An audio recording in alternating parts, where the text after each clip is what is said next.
Çox sürücü bu suala səhv cavab verdi və ya ümumiyyətlə cavab verə bilmədi. Sürücülərə belə bir sual vermişdim ki, sual işarəsi yerində göstərilən nişanlardan hansı olarsa, sürücü yalnız sağa dönməlidir. Düzgün cavab verən savadlı sürücüləri təbrik edirəm.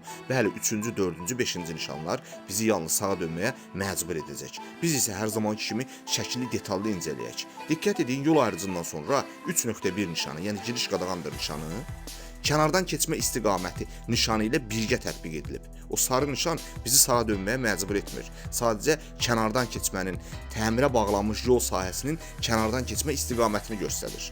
Sual işarəsi yerində birinci nişan olarsa sağa dönmək qadağan olacaq. Bizə lazım deyil. İkinci nişan olarsa baş yol nişanıdır. Baş yol nişanı bizə hər hansı istiqamət göstərmir, sadəcə üstünlüyümüzü göstərir.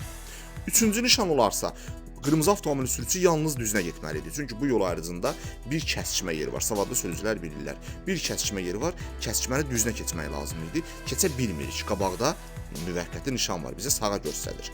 Qarşıdakı sarı müvəqqəti nişan bizə sağa dönməyə məcbur etməsə də, yaxşı olar ki, üçüncü nişanda biz sağa dönək. Dördüncü nişan bir tərəfli yol nişanıdır. Bir tərəfli yol nişanı biz başa düşməliyik ki, sağa dönməliyik, sola dönə bilmərik. Niyə? Çünki sola dönmək istəyirdinsə, əvvəlcədən dönməzdən əvvəl kənar vəziyyət tutmaq lazım idi. Belə sağ zolaqdan sola dönə bilməzsən. Ona görə dördüncü nişan olsa da, olarsa sağa dönməliyik. Növbəti 5-ci nişan zaten bizi sağa dönməyə məcbur edir. Sağ olun, sizinlə mən Rıza müəllim idi.